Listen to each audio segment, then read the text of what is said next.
temos então dentro do menu iniciar, um pouquinho mais abaixo agora aqui, ó, nós vamos encontrar, vamos só mostrar para ti, ó, painel de controle. E quando tu clica aqui em painel de controle, é claro que tu vai acessar o painel de controle do Windows. Mas o interessante é que se tu clicar em dispositivos e impressoras, tu também vai acessar o painel de controle. Se tu clicar em programas padrão, também o painel de controle. Quer dizer, esses itens aqui, o próprio painel de controle, dispositivos, impressoras e programas padrão aí do menu iniciar, todos eles vão te dar, de alguma maneira, acesso ao painel de controle. É que se tu clicar direto em painel de controle, é o painel de controle genérico, com todos os seus itens. Se tu clicar em dispositivos e impressoras, tu está acessando só um item do painel de controle, que se chama dispositivos e impressoras. Se tu clicar em programas padrão, está acessando um item do painel de controle chamado programas padrão. Então aqui é o geral, é o painel de controle com todos os seus itens. E aqui abaixo já são específicos, mas também pertencem ao painel de controle. A pergunta que fica então, pensando como sempre nas provas de concurso, qual é a função então do painel de controle? Para que ele serve? Porque o Windows Explorer é o gerenciador de arquivos e pastas. Perfeito. Mas qual é a função do painel de controle? Resposta: alterar as configurações do Windows ou alterar as configurações do sistema.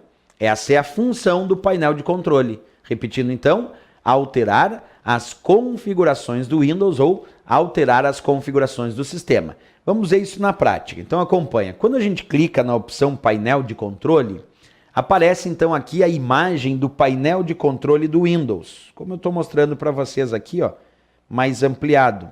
Tá aí, ó. Vai aparecer a imagem do painel de controle do Windows. Esse painel de controle, num primeiro momento, ele é separado por categorias. Então observa aqui, ó, está escrito exibir por categoria.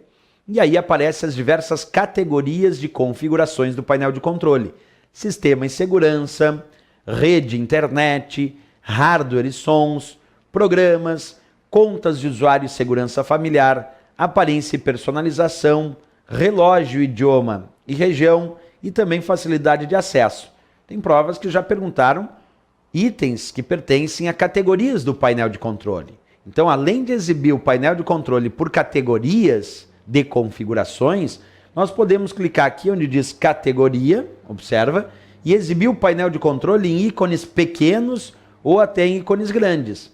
Aqui eu estou exibindo ícones pequenos. E aí nós vamos visualizar os diversos itens do painel de controle espalhados e não mais separados por categoria. Porque nós podemos exibir o painel de controle basicamente de duas maneiras. Ou os itens agrupados em categorias, ou eles espalhados aí pelo painel de controle sem estarem agrupados por categoria, exibidos em ícones pequenos e ícones grandes. Tá? Bem, mais tarde a gente vai estudar num outro capítulo à parte as funções do painel de controle do Windows. Por enquanto, como eu estudo ainda do menu iniciar, a única coisa que eu quero de ti é só entender o que é o painel de controle, que é o local onde tu altera as configurações, do sistema, as configurações do Windows. Mas ainda não é o estudo do painel de controle em si. Agora é o menu iniciar. Mais tarde, nas próximas aulas, nós vamos estudar bem aprofundadamente o painel de controle. Outra coisinha, então, só para matar a charadinha, quando a gente pensou em acessar painel de controle, tu percebeu que ele exibiu o painel de controle e as suas categorias, né? Perfeito. Só que agora, e se eu clicar em dispositivos e impressoras? Vai acessar a área do painel de controle para alterar as configurações de impressoras, permitindo adicionar um novo dispositivo, adicionar uma nova impressora, realizar a instalação do driver e o reconhecimento dessa impressora e desse dispositivo. E programas padrão, que também vai acessar um item do painel de controle, é para definir qual é o programa padrão para cada uma das atividades ou para tipos de arquivos do sistema. Exemplo, aqui em programas padrão, eu posso escolher qual é o programa padrão para um tipo de arquivo. Por exemplo, .docx tem como seu programa padrão o Word, mas eu posso alterar isso, eu posso clicar em programas padrão, localizar o arquivo .docx e pedir para que o programa padrão do docx não seja mais o Word, seja agora o LibreOffice Writer.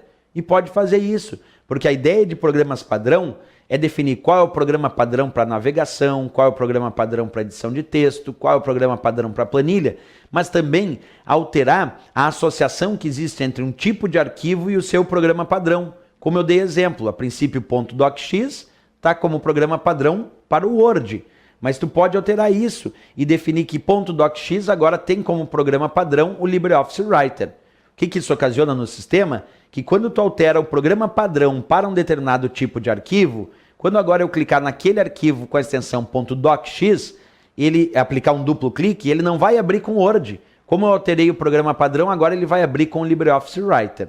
Então, programas padrão é justamente para isso, para alterar o programa padrão de um determinado programa, o programa padrão de um determinado tipo de arquivo, podendo alterar essa associação. E até definir o programa padrão para edição de texto, para planilha de cálculo, entre outras opções.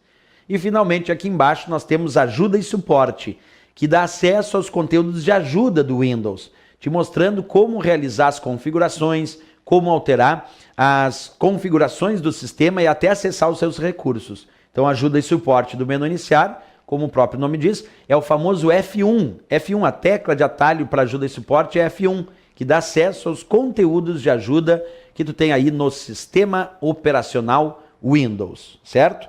Bem, pessoal, na próxima aula a gente vai continuar estudando o menu iniciar. Ainda temos que falar aqui embaixo do botão de energia do menu iniciar, mas isso a gente vê na próxima aula, certo? Até a próxima aula, então, bons estudos!